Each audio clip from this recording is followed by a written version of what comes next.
And welcome to the What's Cooking podcast here on the Grill Live 365 radio, online radio. This is journalist Charles W. Kim, and I'm here with journalist Nicole M. Wells. Got a lot to talk about today, an awful lot going on. We're about a week away from the 2020 election, and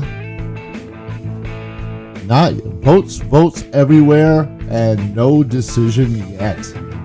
A lot still up in the air. We're going to talk about it all. We got some interesting analysis. Want to remind you to please subscribe to our channel. You can subscribe to us here on YouTube. Make sure you subscribe, hit the notification bell so you know when a new video drops. And you can also support us on Anchor FM, where our audio version of our podcast lives.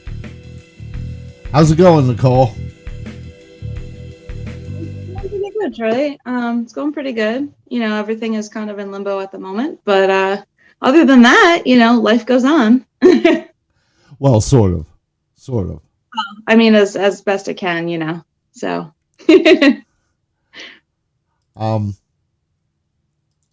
We were live on election night, and I think that was a lot of fun, by the way.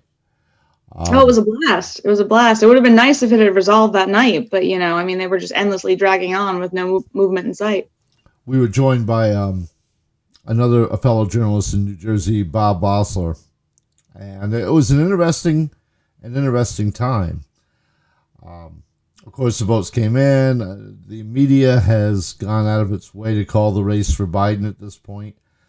I say gone out of their way because I think that most people don't really understand how things work. As a journalist for 20 some odd years, and Nicole can verify this, she's had her share of election nights. The results that are called by the media are unofficial, always. The official certification comes from each individual county and the county board of elections and the state. That certification generally, in a normal non-COVID every man year, takes 10 to 14 days for the results to be certified. And we have actually covered a race, haven't we, Nicole, where someone has conceded and then won the race. Yeah, it was the strangest thing. I mean, you know, he stood up there with his, you know, people around him and, you know, his supporters in the room. And it was this, you know, melancholy concession speech, and everyone finished eating and went home all disappointed. Woke up the next day, surprise, you know, and that completely, utterly, you know, changed the results. And that was in New Jersey's 12th legislative district. State legislative district, which is different than the federal. And it was Andrew Zwicker, who's a Princeton plasma physicist, following in the footsteps of former congressional representative Rush Holt. And he won a seat on the state assembly. He was a Democrat, and he defeated Donna Simon, the Republican incumbent, by 78 votes. Mm-hmm. But the call that night, election night, he had, well, do you remember the place across from our newspaper office? The pizza place? It was, the name of it was Conti's. He had his victory dance there, his kind of victory celebration for supporters. And so we walked over because we worked at the Princeton Packet, and this happened to be right across Witherspoon Street. So we wanted, we drove there, didn't we? It wasn't across Witherspoon. It was down some little side street. Not too far though. It was close by. Yeah, I'm thinking. No, actually, we were in Tap Into by that point. The packet had closed. I don't remember where exactly it was. Anyway, we got there. The bottom line, we got there, and you know, of course, a lot of Democratic candidates for a lot of other offices, you know, came by to pay their respects, as is normally the case on election night. And Andrew Zwicker got up with his running mate Maureen Vella, who was running for state senate. She lost her race to Republican incumbent Kip Bateman. But it was Jack Ciattarelli, who's running for governor, by the way, now officially in New Jersey. He was the other assemblyman. It was himself and Donna Simon. And Zwicker looked like he was going to lose. It looked like the Republicans were going to retain control of the assembly and the state senate. And he got up and he made, as Nicole said, a very melancholy, hey, we tried, but we just going to fall short speech. We fought the good fight. We fought the good fight type stuff. And son of a gun, pulled it out. He pulled it out by 78 votes. But that was not certified for like a week or so, right? Yeah, I mean, it took a little bit of time to make sure that was accurate and to certify it. And I mean, I hung on to the concession speech just in case it was ever needed for any sort of dispute. And I still have it to this day, actually. Yeah, it was a nail biter. And it wasn't, until several weeks later that we actually found out who won the election. Right. So all this nonsense about Trump should concede and all that, folks, it doesn't matter. Trump could get up today and say, "Oh, geez, I lost. I'm sorry. Congratulations, Joe." If legal challenges to the votes that are being cast, and we're going to go into a lot of this. I have some really great analysis. I've been busy this week. I created an Excel spreadsheet we're going to get into that really gets down into the nitty-gritty about stuff. And to me, I think that to a reasonable person, I mean, obviously, if you are in the Biden camp, you're going to say, "Oh, this is a conspiracy theory. This is crazy." But if you look at the trends, that over the last 4 years. But if you look at the trends, there are some questionable things about the results in some states, and we're going to get into that. The map you see, well, actually, you don't see it yet because I haven't put it there. I have to get it set up here. But the map you are going to see. The map you're going to see. There it is. Look at that. Look at that. The map you're going to see is the counties across the nation and how they voted. And the interesting thing about this, and we're going to show you a picture in a moment of Hillary Clinton and Trump in 2016. We're going to do a lot of talking today about 2016 and comparisons. But that map was a lot redder. This one is much more shades of purple. And maybe that has something to do with the election results coming out or being reported out the way they are. But what I thought was very striking, and I mentioned this on election night during our coverage, is how quickly, states were called for Biden, and how they were just kind of dragging their feet in terms of calling states for Trump. It was very striking and very interesting to see it in real time, how we're very quick to say, "Yep, this is for Biden, this is for Biden, this is for Biden." Maybe we'll give Trump a bone here and there, but we're not really going to call too many too quickly for him. So I thought that was interesting. It was very interesting. And the other thing about this map, the USA Today published it on their website. It's interactive. But the data allegedly comes from MIT. So it is what it is. Okay. But what's really interesting, when you scroll through these, county by county, okay, the important thing is to look at the bars, okay? Now, what they're doing is they're comparing, like in Macon, North Carolina, Macon County, okay? In 2016, it broke 27.5 for Clinton, 68.38 for Trump.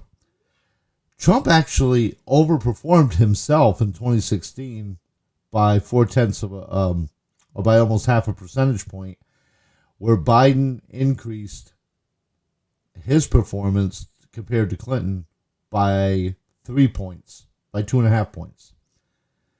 So the net is that in Macon, North Carolina, which is Trump country, Biden overperformed better than Trump did by almost 2 full percentage points. Now, does that translate into enough votes to make a difference statewide? But the thing that you'll notice, and we're going to talk about this somewhat in depth in a little bit, is this trend was pretty much throughout the country. Mm-hmm. Now, in the first place, we had more votes in this election than ever before in United States history. Now it's probably up to around 146 million people out of 214 registered voters voted. So 146 out of 217. 2/3 of Americans cast their ballots in this election. Approximately 32% people did not vote that were eligible. So we have large numbers. Now we're going to go to something I hope you will find interesting. You may not. You may say, boy, you really wasted your time on this. But what I did is I actually went through every state. And what we did is we put in the number of registered voters in the state, how many votes Trump got, how many votes Biden got, how many total votes cast this year, how many people did not vote in that state, and what percentage of people in that state did not vote. Now, some of this, like Alaska, for instance, only 50% of the polls still are reporting. I don't know what's going on in Alaska, but it was heavily for Trump. But now here's the Trump vote deficit. 20,000 in Arizona. Now, again, these numbers may have changed since I did this chart. But at the point I did this chart, Trump was down 20,573 votes. In California, Trump was down 4.3 million. Colorado, down 418,000, and so on and so on and so on. Interesting. Trump was up 374,000 in Florida. In Georgia, look at this. At the time I did this, Trump was only down 6,150 in Georgia. And so on, and so on, and so on. Pennsylvania, 41. He was down 41,000 and change. Okay. Now, if we look at how Clinton did, the first things I'm doing here is we're looking, and this is how Clinton performed in that state, okay? And this is how Biden either over or underperformed. Red indicates that he underperformed Clinton in that state, did not get as many votes as her. Black means he got that many more than Clinton did in 2016. So against Clinton, 1, 2, 3, 4, 5, 6, only 6 states Biden did worse than Clinton did in 2016, as of the time these numbers were calculated. And in many of the states, he dramatically overperformed, what Clinton got. Mm-hmm. Now, here's the thing. We also look at how Biden did, and these are the votes that Barack Obama got in 2008. And if you remember, that was a very an election with a lot of good turnout. And that was an election, the first African-American president. It was a kind of a historic landmark election. Biden, in most states, I think there's 17 here that he did not do as well as Obama. But Biden outperformed Barack Obama in 2008 by a lot. Mm-hmm. Okay? By a total of almost 5.5 million votes. More than Barack Obama circa 2008. Now, given the campaign that Joe Biden ran, largely from his basement and largely not out in the world, I find it a little strange that he performed probably one of the most, I mean, how would you describe Barack Obama? You know, certainly charismatic. You know, he's the one who got social media involved, and really they had a big get out the vote effort. And, you know, he was kind of a gold standard in campaigning up until this point. And yet you're going to tell me that with the campaign that Biden ran, outperformed Barack Obama in 2008 by almost 5.5 million votes? Well, that's what they want you to believe. No, but I'm asking you your opinion. I mean, do you think that this is reasonable?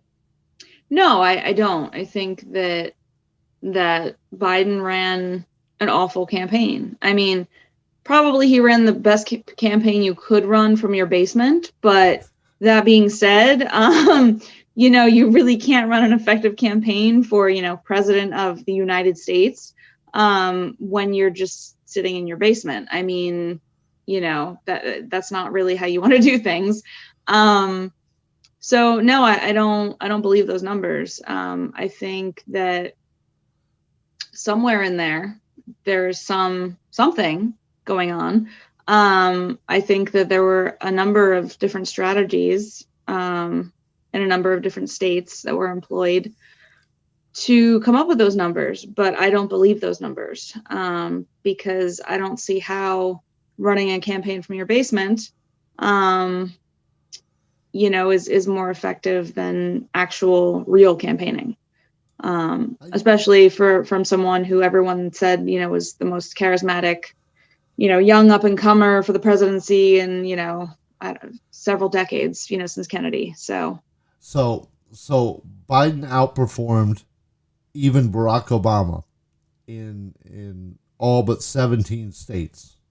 Allegedly in this election cycle. And he outperformed Obama because in 2012, there were a lot less votes. There was not as much enthusiasm maybe for Obama, one could argue. Mm-hmm. But in versus 2012, Obama's numbers in 2012, Joe Biden outperformed Obama in all but 4 states. So now let's take a look at Donald Trump. Okay. Actually, I take that back. It was six states. Trump was the one. Trump outperformed himself in 2016 in all but 4 states.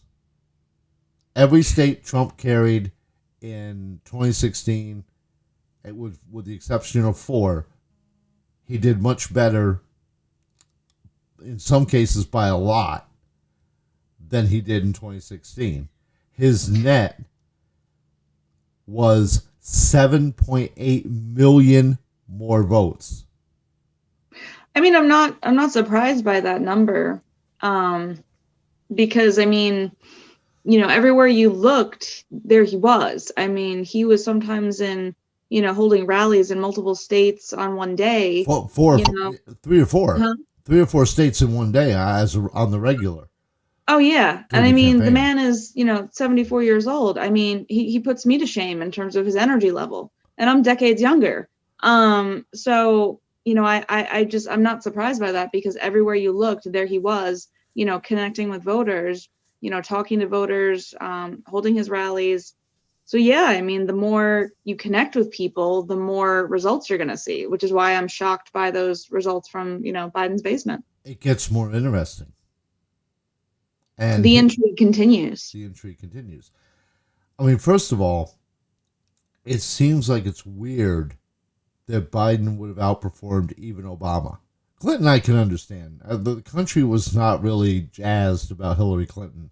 I mean, Nobody really liked Hillary Clinton. No. Certainly there was half of the country, 64 million, however many voted for, obviously that did. And they'll say the same thing about those that supported Trump now, which is 71 million compared to 74. There certainly were people who like Clinton. Don't get me wrong. But overall, as a nation, not really jazzed about her getting in as president, and Trump won. All right. So now we have Biden outperforming Clinton. No big surprise there. I mean, even at his worst, Joe Biden was a better candidate than Hillary Clinton.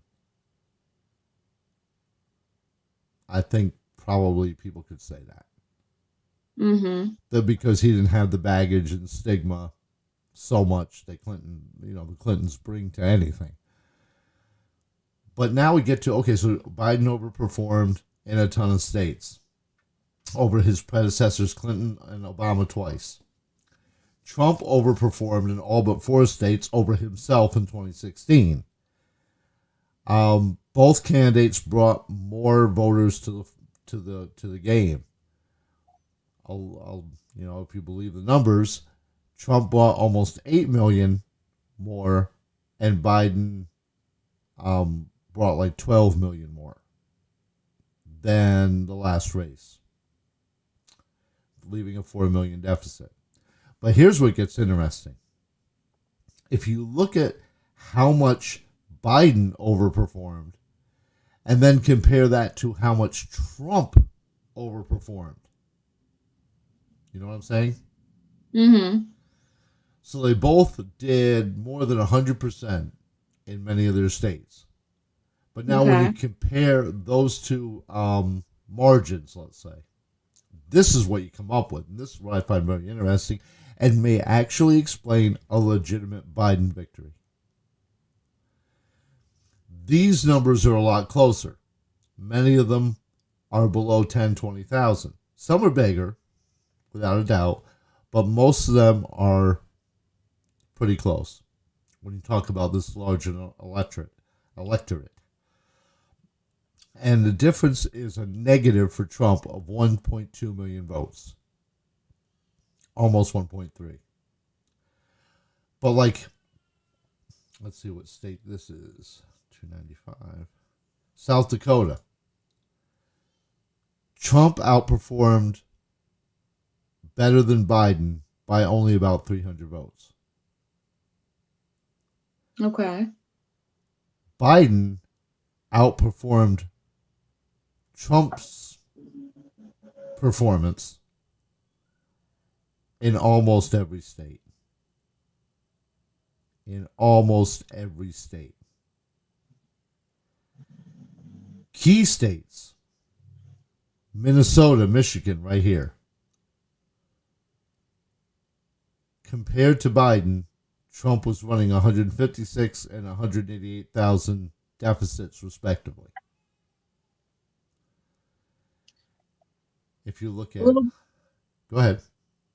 It'll be interesting, though, because I saw something today about, and I'd seen it maybe a few days ago, but I just didn't really pay attention. But I saw an update to the story where there's allegedly a glitch in the voting systems that were used in several key swing states. Mm-hmm. The state they were reporting on was Michigan. Right, 6,000. It was effectively a 12,000 vote shift. It was 6,000 that was originally supposed to go to Trump. The computer system gave it to Biden. So then you have to take 6,000 off of Biden and give it to Trump, which translates to an actual 12,000 vote swing. So it'll be very interesting to see how these states actually shake out once these, glitches are corrected. in terms of the numbers. So just very interesting, I thought. Yes. Now, here's an interesting. North Carolina. Trump was up at the time I did this, 76,000 votes. But Biden outperformed Trump net by about 96,000 votes. If these numbers are being believed, North Carolina may come out with 20,000 votes more for Trump in the end. Yeah, I mean, it's just interesting seeing how they shake out. And I mean, we're not going to know, like we had said earlier, for several weeks, because there's going to be recounts and audits and, fixing these software glitches. So it's going to be interesting because it's constantly going to be a changing numbers game. Well, but again, the thing that gets me is, first of all, we're talking about record voter turnout. Mm-hmm. 146 million Americans voted either via mail or whatever. Record numbers. Mm-hmm. And if you look, again, we go back to that county map, it seemed like the differences compared to 2016 were within 2 percentage points either side. There were some areas that Trump lost, his support dropped by a lot, 5 or 6, 7 points, even 9 in some cases. Mm-hmm. But for the most part, it's like 1, 2 points plus or minus what it was in 2016. And if you guys remember, or if you remember, on election night, remember I said how much the electoral map reminded me of 2016 as we went to bed that night? Yeah, I remember that. Mm-hmm. For a while, with the exception of maybe 1 or 2 states, Arizona being one of them, it looked almost identical, which would have made sense to me. Mm-hmm. I mean, our country in the last 4 years has been divided since the 2016 election. No doubt about it. Longer than that. Well, yeah, I mean, but from the 2016 election, using that as a jumping off point. Okay. And it made sense to me that the states in the last 4 years, the people who like Trump still like Trump. The people who hate Trump still hate Trump. That pretty much hasn't changed. I didn't think that there would be enough meh voters, independent or milk toast fence sitters, as someone I listen to often says, that would change the election dramatically. Mm-hmm. But that's what we're being told. That's what it is, because when we went to bed on election night, when we stopped our coverage, which was around 12:30, around the midnight hour, because they weren't going to come up with anything solid at that point. After I did monitor till about 2 a.m. I did keep my eyes on it. But the number of votes and the amount Trump was up in many states, it did show that Trump was outperforming himself in 2016. He had gotten more votes in the states that he won in 2016 than he got this time around. So it made sense that the states would pretty much stay in the same columns. Mm-hmm. But then all of a sudden Wisconsin and Michigan flip. Now, they didn't flip, at least by the time I went to bed at 2 a.m. Trump was still up, and we brought this up during our coverage. In most of the states Trump was up, he was up by 150,000 or more votes. Mm-hmm. Now we wake up on Wednesday morning, and we check the figures. Michigan flips. Wisconsin flips. Pennsylvania's heading toward a flip. Even Georgia is now looking less and less like a Trump victory. The thing that gets me, and then we're going to talk about Michigan especially,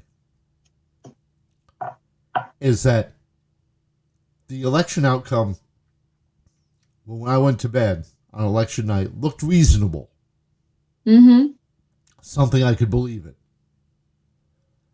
But then, in these key states, Trump gets, apparently, or Biden gets, just enough. Just enough to squeak by. Now, the interesting thing is in Michigan. And again, you can go, we have our 5 hours coverages online, so you can go through it and you can find this. Because we did talk, remember we talked about John James? We did. Mm-hmm. And we talked about the fact that John James was up by like almost 400,000 votes over his Democratic opponent. John James was running for a Senate in Michigan, and he was running against, or he was endorsed by Donald Trump heavily. And we were talking about that a lot because what was funny was Trump's up by about 180, maybe 200,000. James was up over his opponent by 100,000 or so more, right? Mm-hmm. So let's just use round figures. Trump's up 200,000 in Michigan. James is up 300,000. All right? The next morning, Biden had made up the 200,000 and change against Trump to take the lead.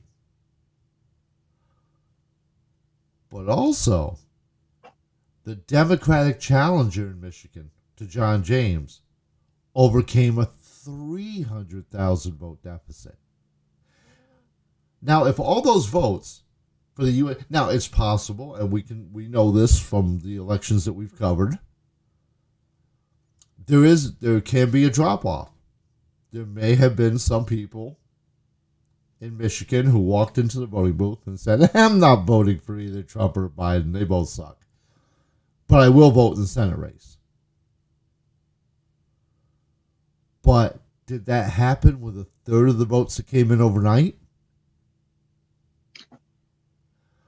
Because, or the ones they found at 4 a.m. Well, that's what I mean.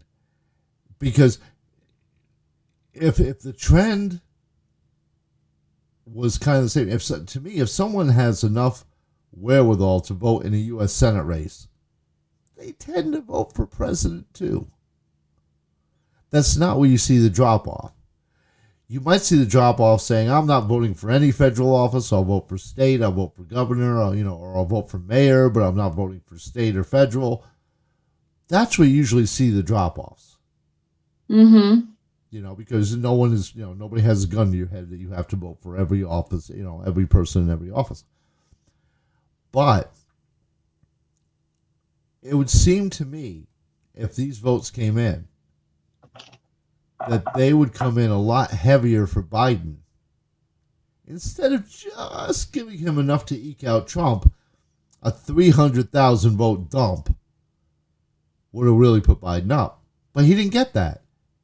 He didn't get the same plurality of those votes that James's opponent did. Why? That seems to me to be a little creepy, a little shady. Yeah, I mean, that's only one of many things that I've heard that, seem to be shady in this election. But, just because, we're questioning results, the same people that told everyone for 4 years that the election was illegitimate, that, they were going to resist and fight, and all the rest of it are telling us to come together and unite, because these are the results of a free and fair election. Never mind the people behind the curtain. Don't question these results. And forget the fact that it makes no sense. For 4 years, we never accepted Trump's victory in 2016.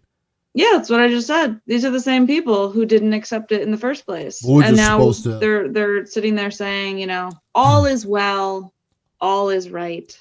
We're just supposed to jump on the Biden train. Okay. Apparently. Well, we got to take a break and pay some bills. So stay tuned, and we'll be right back in a moment.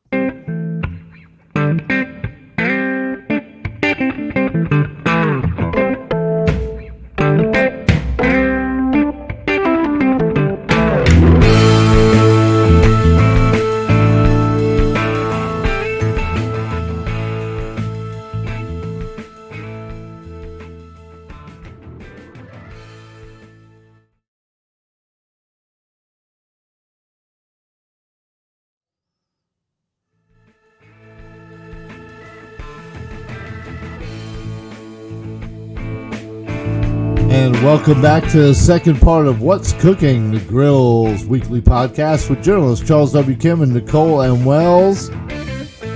Nicole's up there, and I guess today is fairly warm New Jersey, more like the Garden State. And I'm down in Orlando, Florida, the Sunshine State. We're getting ready to get clipped, maybe, by probably the remnants of Tropical Storm Eta as it comes through the Gulf and turns northeastward toward the Panhandle of Florida, and we're in Central Florida in Orlando, so we'll see what happens. We're getting some rain here too, if it makes you feel any better. It's supposed to rain all day today. So now they said you guys are getting really warm temperatures up there. What kind of temperatures are we talking? Oh, we're talking like May weather. I mean, this past weekend was in the mid 70s. And today I believe it's 72. So yeah, it's been like May-like weather. It's crazy. This is not November weather. So we were talking about the election, and we go back to the county map here. But you can see this, there may be, let's take a look at this. And I want to bring this up from my desktop. I did have a picture here. Where is it? 2016. There it is. Okay. This is the county map. The county map that Hillary Clinton and Donald Trump generated in that race. So you can see the blue areas that went for Clinton, the red areas obviously for Trump. Okay. Now compare it to this time around. See what I mean about how it being much more purple? Yeah, I mean it is. But these are numbers again that we're not 100% sure of at the moment, correct? Well, they're not until the county, when the counties certify the results, then they're finalized. Yeah, so these are numbers that we're not 100% sure of at the moment. That'll be when the official results are in. That will be an interesting map to look at when the official results are in, because then we'll actually, see the true measure. But there is something more troubling than all this, than not knowing for sure, who's the president and all that, and the possibility of voter fraud and all those kind of things. There is something going on since Saturday when the media declared Biden a winner that is more troubling. Nicole, how familiar are you with the Trump Accountability Project? Not very. I've heard of it, but I haven't listened to too much of it. Well, this is it. This is a web page. First of all, folks, these cages were built under the Obama administration. Okay? These existed when Trump came into office. And as a fun fact, let's pop this up here. Trump deported 42% less than Obama did in his first term. Almost 500,000 people. Oh yeah, Obama was known as the deporter in chief. among other things, but definitely the deporter in chief. That's a little known fact, but it's an important one. Fun fact. But this right here, and the reason that we bring this up, this is scary. And this thing that I'm showing you right now has the support of Alexandria Ocasio-Cortez, who somehow won re-election. Well, let's look at those numbers too. But she supports this, and a bunch of other lefties do too. This is basically, it looks to me like this is basically like something straight out of 1984, where you're rewriting history the way that you would like it to be seen. And the bigger you and the longer you tell the lie, the more people believe it. Forget 1984. And to my friends on the left, especially Antifa types, guys. I don't really have any friends like those, do you? Guys, this is exactly what the Nazis did to the Jews and to everyone who didn't agree with the state. They made lists, checked them twice, and threatened retribution. Those who elected Trump, those who staffed his government, those who funded him. They want to put a map on this foolish page of everybody who made a donation for Trump's reelection. Or maybe even his first election as well. Well, they already started doing that even before this project. I mean, with the help of big tech, they were deplatforming people and taking voices from people and, trying to get them fired from their jobs and all kinds of things like that, simply for having a different opinion. And speaking of which, getting fired from your jobs, this last week, Jake Tapper of CNN put out a tweet saying, well, if you supported Trump, just think for a minute on how that may look on your resume for a future employer. That has nothing to do with your future employer. It's a secret ballot for a reason. Nobody needs to know how you voted. And even if they do, that should have no bearing on your employment. It has nothing to do with it. We have an anchor on the mainstream media warning people that if you supported Trump in any way, shape, or form, that your future employment could be in jeopardy because it's a question of character. They're questioning the character of almost 72 million Americans. This kind of reminds me of in our research, Charlie, I don't know if you remember, but when we were researching Aaron Burr in the archives and we were doing all kinds of research on his life, we came across, fun facts, little known tidbits of information about him. For instance, Aaron Burr pulled Alexander Hamilton's fat out of the fire in a previous duel, talking the other guy down to not take a shot at him. Yes. And then Burr ends up killing him in the duel. It's really bizarre, but it's the truth, is that Aaron Burr and Hamilton were friendly enough where Burr was concerned and went to the person that was supposed to have the duel with Hamilton and talked him out of it. That's not quite the one I was referring to. The one I was referring to was... factoid.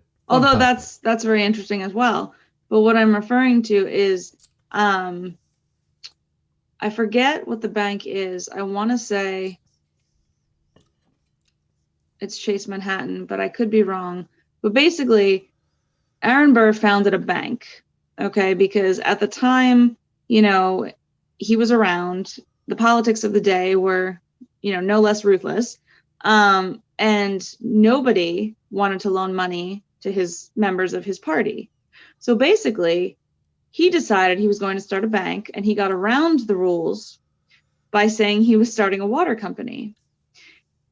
And to this day, I forget which actual bank it is, but to this day, they still have a little ceremony where they come out and they pump water, just to as in memory of the fact that this is what he said he was going to be starting, and he actually founded a bank so that they could actually loan money amongst the members of his political party, because they were trying to make them go away as well. Not quite the same, because they didn't have the technology of today, which is a little more oppressive. However, same deal is that, should any of these initiatives, actually come to pass, what the 70 million need to do is they need to band together and they need to loan, money amongst themselves, create their own institutions, their own colleges, their own banks, their own, social clubs and things like of that nature. Because if you're going to be excluded from society, create your own. I mean, that's pretty much where we're at. And it's really sad that we're out there, in the United States of America in 2020, that you have, such sick thinking as this, that, people must be punished for their political opinions. We're not in China, No. although apparently, I would not be surprised if, most of Washington has sold us out to China over the last 50 years. And that's why they can't stand Trump. Well, I'll tell you, the thing that bothers me about this is that they're making lists and checking them twice. They want to know everybody who, and now the thing is that, it's not just good enough that President Trump may have lost the election and Biden will be in. But now, it's not just Trump. Anyone who believes the policies and stuff of Trump is guilty of Trumpism or being a Trumpist.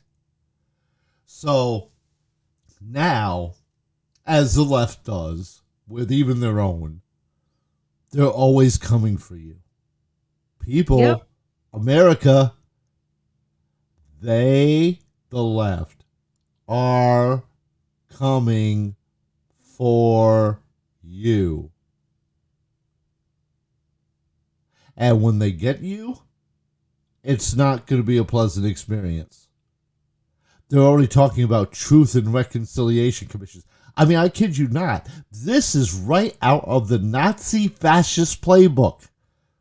These anti-fascists who are running violence in the streets like the Hitler's brown shirts. Now, they're cancel culture. And now they're coming for those that politically disagree with them. This is what the Nazis did. But of course, these overeducated lefties don't have a lick of common sense of what you should have learned in high school about history.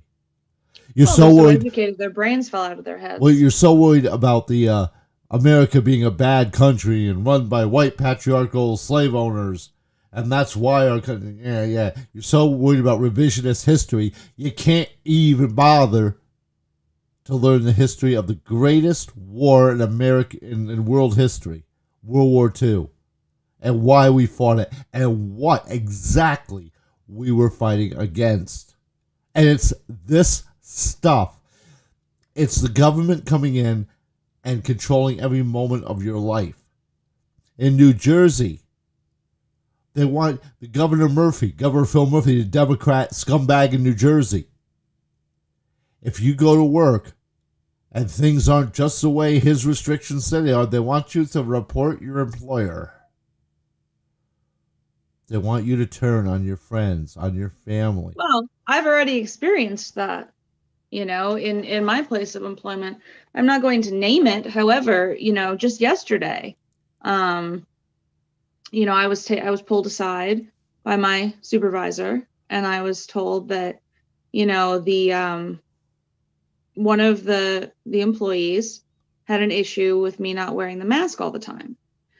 Now, I'm under no obligation to disclose my medical conditions to anyone, but, for the purposes of the argument here, I will. I have asthma, and for me, I take 2 inhalers. For me, it is difficult to breathe with that thing on my face all the time. So, I wear it when I have to interact, with clients, but when I don't have to, when the clients, aren't there, I take it off of my face so I can breathe better. This apparently is a problem for someone, and so she mentioned it to my supervisor. And, my supervisor is kind of in that rock and a hard place kind of thing. She's like, I know you have asthma. You mentioned it before. Just kind of do the best you can kind of thing. And we were good with that. But this other employee who complained about me,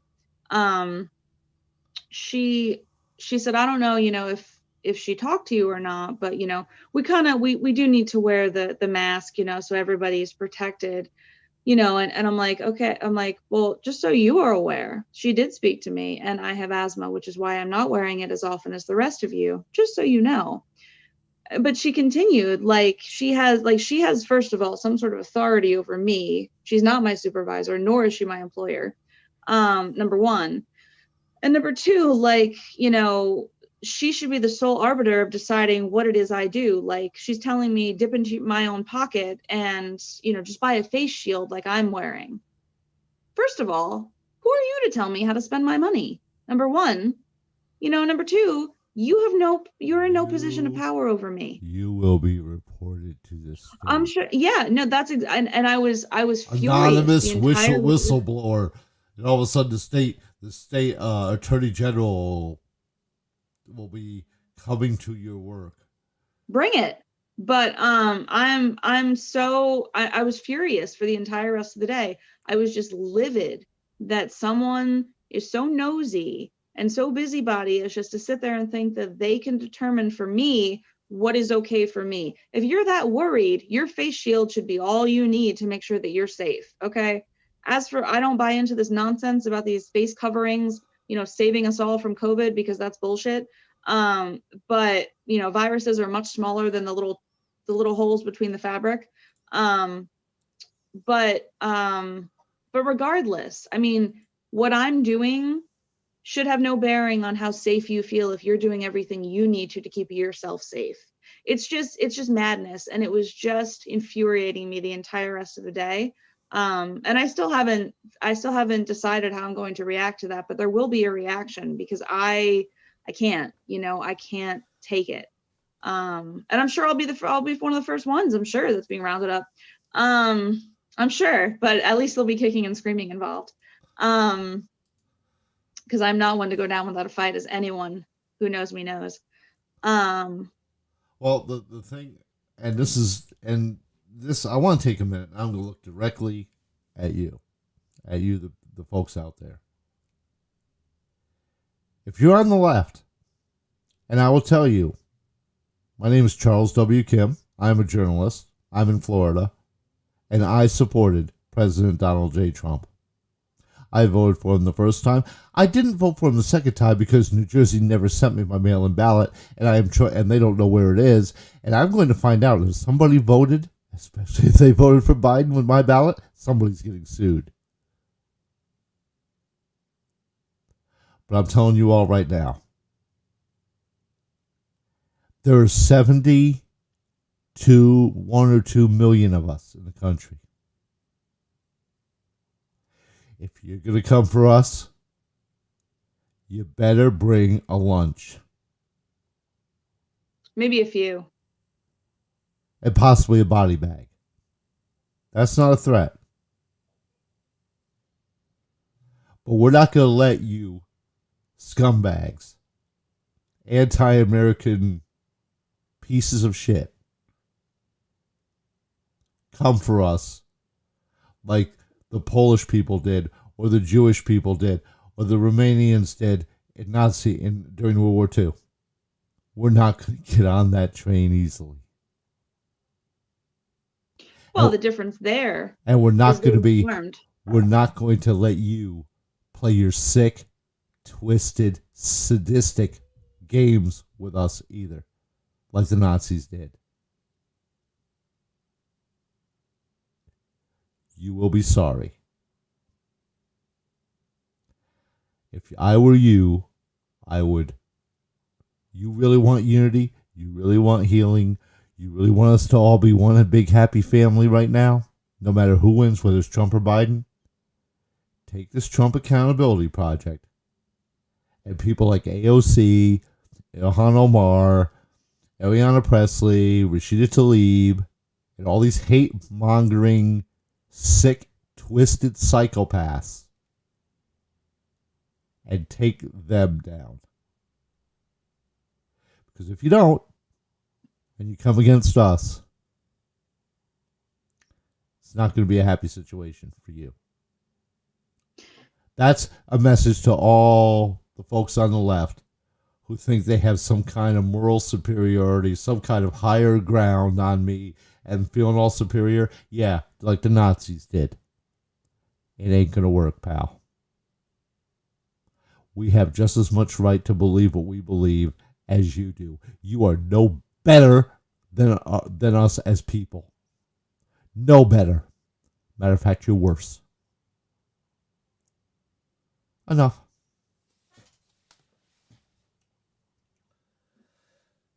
Okay. Well, that needed to be said.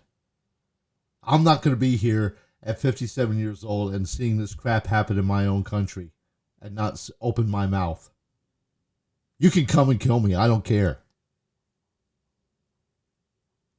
But I'm not going to sit here and be intimidated by a bunch of Nazi tactics that right now Democrats across this country are doing. I'm not doing it. I'm not doing it. I'm not doing it. You can call me what you want to. Call me every name in the book. I've been called plenty worse.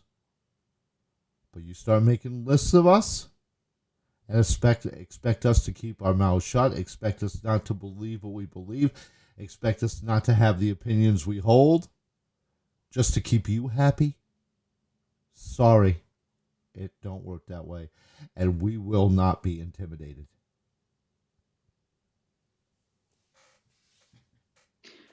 so this is kind of the point where I point out that this election is very much like the 1860 election, and tensions are as high, if not higher, in terms of, the direction this country is going in. And I'm not saying that, because I believe that there will be any sort of rioting, should Trump lose, because, Trump supporters, conservatives are not rioting types. I mean, they have jobs, they go to work every day. They have better things to do than, burn things down and loot a few stores. But in terms of, how high tensions are, should Biden get in and all of this come to pass with, these enemies lists and things like that, it's very much going to echo, the aftermath of the 1860 election, which, as we all know, well, I shouldn't say that because these days we don't all know it. But as most, educated people know, the Civil War was the aftermath of the 1860 election. Mm-hmm. Exactly. So, so I kind of very much feel like this election is a repeat of the 1860 election. We're there in terms of how divided we are as a nation, what we believe, and how far we're willing to go to make sure that those beliefs are safeguarded. So it's going to be interesting seeing what happens going forward. Yes, it is. And I think that I think it's sad that our country has come to this. Oh, absolutely. Absolutely. But I mean, this is what we get, after a wildly successful collusion between, you want to talk about collusion. This is the real collusion in this country, where for the last, 40, 50 years, you've had the collusion between the Federal Department of Education and the media. You water down the standards, you dumb down the curriculum year by year by year. You get rid of things like civics, geography, meaningful history, all of the things that make, educated, smart citizenry. You get rid of all of that and you go through, the grades doing that. So you dumb them down grade by grade. And then as adults, you don't tell them just the news and just the facts. You tell them what to think, mm-hmm. how to think, mm-hmm. What to do, when to do it, et cetera, et cetera. So they lose all semblance of critical thinking, but you start them from preschool on up. And so by the time they get to that, adult stage of their lives, they're already so brainwashed, it doesn't matter. And that's where we are today. And that's how we've gotten to this point. Yeah. And it is sad, and that's the real collusion in this country. That's the real collusion story, is that the powers that be decided a long time ago that, they needed to do something in order to control the citizenry much better, because an educated citizenry is not easily manipulated. And so this is how they went about doing it. And now it's coming to bear fruit, because you have so many people that don't understand the way it's supposed to work, the rights and the liberties they're supposed to have, that they don't have, because they just willingly give it away because they think that that's okay and that's what they're supposed to do. And the government is all benevolent and good, which is never the case. So yeah, it's very sad. It is that's what's going on in this country. Well, and on that note, that's where we're going to have to leave it for this week. Hopefully, better news next week, hopefully. Hopefully better news and not as dark a tone. I think. Yeah. I think as and tonight supposedly we're recording this on Veterans Day. President Trump tweeted out that tonight on Handy at 9:00 there's supposed to be some big evidence of voter fraud. We'll see. Well, good. We'll tune in then. We'll see. So for this week, journalist Charles W. Kim, Nicole M. Wells, we're going to keep our eye on what's cooking.